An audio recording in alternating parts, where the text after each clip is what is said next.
Puji Tuhan, selamat pagi buat kita semua. Pujian syukur kita naikkan kepada Tuhan yang begitu baik dan sangat baik dalam kehidupan kita. Kita masih ada sampai saat ini. Saya percaya itu semua berkat anugerah Tuhan, berkat kebaikan Tuhan dalam kehidupan kita, setiap orang-orang yang percaya. Sebelum kita melangkah lebih jauh di hari yang baru ini, kita mau bekali kehidupan kita dengan firman Tuhan. Kita mau isi kehidupan kita, kehidupan rohani kita dengan firman Tuhan. Kita mau baca firman Tuhan di dalam Yakobus 2 ayatnya yang ke-17. Demikian juga halnya dengan iman.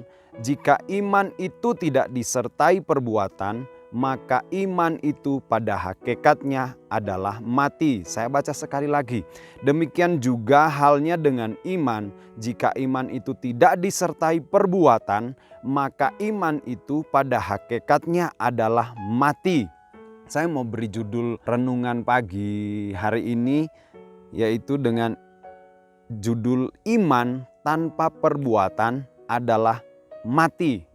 Ayat yang sering kita dengar dan mungkin kita baca dalam ayat 14 sampai 26, Lembaga Alkitab Indonesia memberi judul iman tanpa perbuatan pada hakikatnya adalah mati.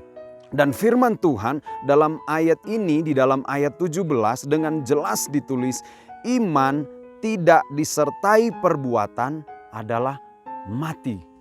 Iman tidak disertai perbuatan, tidak bisa berbuat apa-apa. Tidak ada hasilnya, tidak akan sempurna. Kalau kita baca dalam seterusnya, dalam ayat-ayat seterusnya, ada di sana dikatakan, iman tidak bisa apa-apa tanpa ada perbuatan.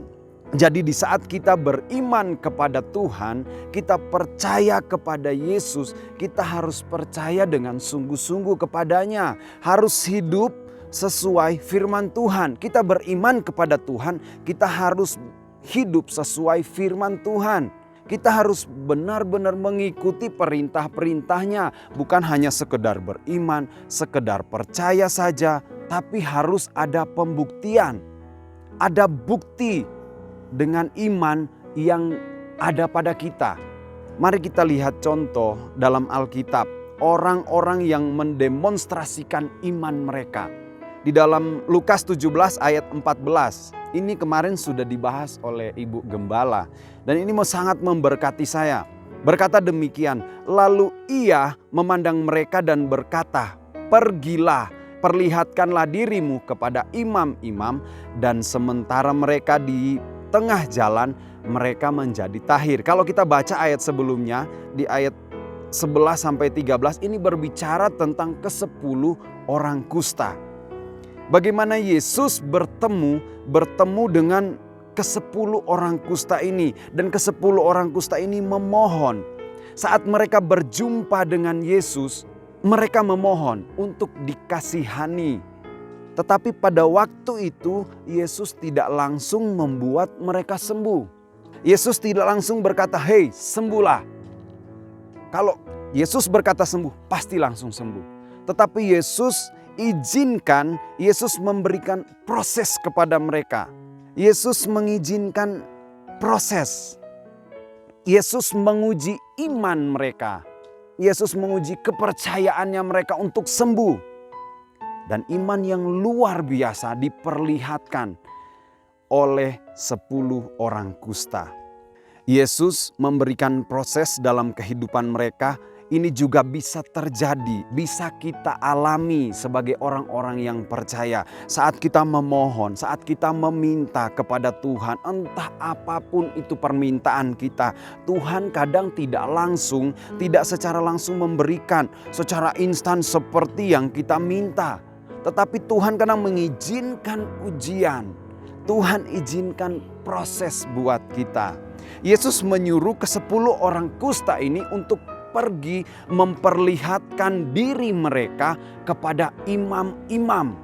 Padahal secara kalau orang sakit kusta, orang sakit, mereka harus tinggal terasing. Mereka tidak boleh mendekatkan diri kepada orang lain.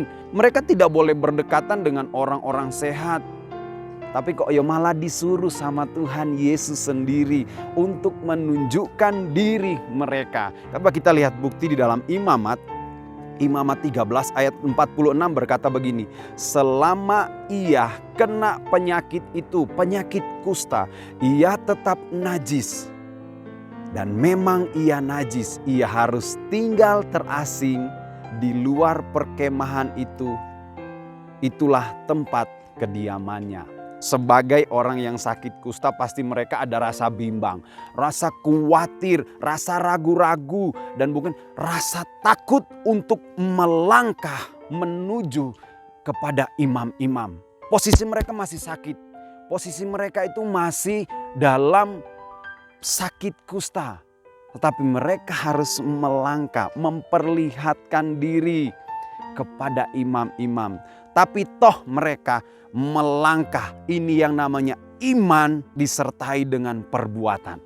Mereka beriman dengan perkataan Yesus dan mereka melakukan, mempraktekkan iman mereka. Mereka melangkah. Iman tanpa perbuatan itu mati. Tetapi di sini mereka beriman dan mereka berbuat.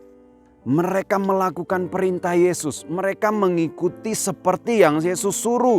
Walaupun sepertinya halnya mustahil. Halnya itu tidak masuk akal. Tapi karena Yesus yang menyuruh mereka, mereka tetap melangkah. Mereka pergi. Dalam ayat awal tadi ditulis begini. Sementara mereka di tengah jalan, mereka menjadi tahir. Ini yang dibilang iman disertai perbuatan. Iman itu menjadi sempurna. Mujizat terjadi buat mereka di saat mereka melangkah, di saat mereka melakukan apa yang diperintahkan oleh Yesus. Kalau saja mereka tidak mengikuti perintah Yesus, mereka tidak akan mendapatkan mujizat. Mereka tidak akan mendapatkan mujizat. Mereka tidak akan mendapatkan kesembuhan. Benarlah firman Tuhan berkata, iman tanpa perbuatan adalah mati. Kita beriman kepada Tuhan, kita percaya kepada Tuhan, kita percaya kepada Yesus.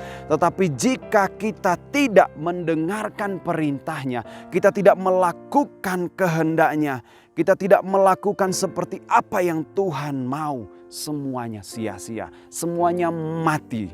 Jadi mari buat kita setiap orang-orang yang percaya, kita punya iman, bertindaklah, perbuatlah itu apa yang kita imani. Melangkah sesuai firman Tuhan. Puji Tuhan, kita berdoa. Segala puji syukur hanya kepada Engkau Tuhan yang sangat baik dalam kehidupan kami Tuhan. Terima kasih untuk firman-Mu di pagi hari ini. Kau mau jadikan firman ini sebagai pegangan buat kami Tuhan melangkah di hari ini Tuhan. Dimanapun kami pergi dan berada, dimanapun kami melangkah Tuhan. Kami mau pegang firman-Mu, kami mau beriman kepada Engkau Tuhan. Terima kasih Tuhan, berkati senantiasa kami dengan berkat-berkat yang daripada Tuhan. Kami semua yang mendengarkan renungan pagi hari ini Tuhan, kami diberkati oleh Engkau. Kami berdoa juga pagi hari ini Tuhan untuk gereja kami GPDI COTW Temanggung.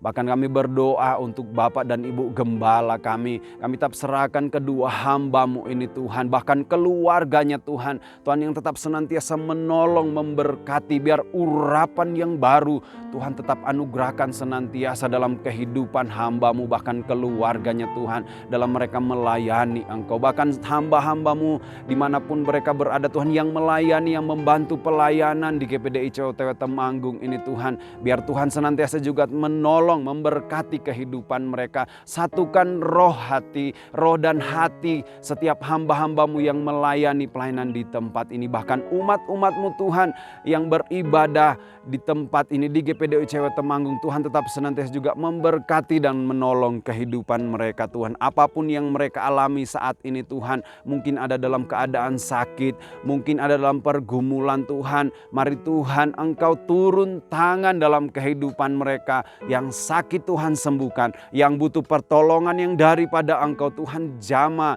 yang butuh jawaban Tuhan berikan jawaban dalam kehidupan mereka. Terima kasih Tuhan, kami mau jalani hari yang baru ini Tuhan bersama bersama-sama dengan Engkau. Di dalam nama Tuhan Yesus Kristus kami berdoa. Haleluya. Amin.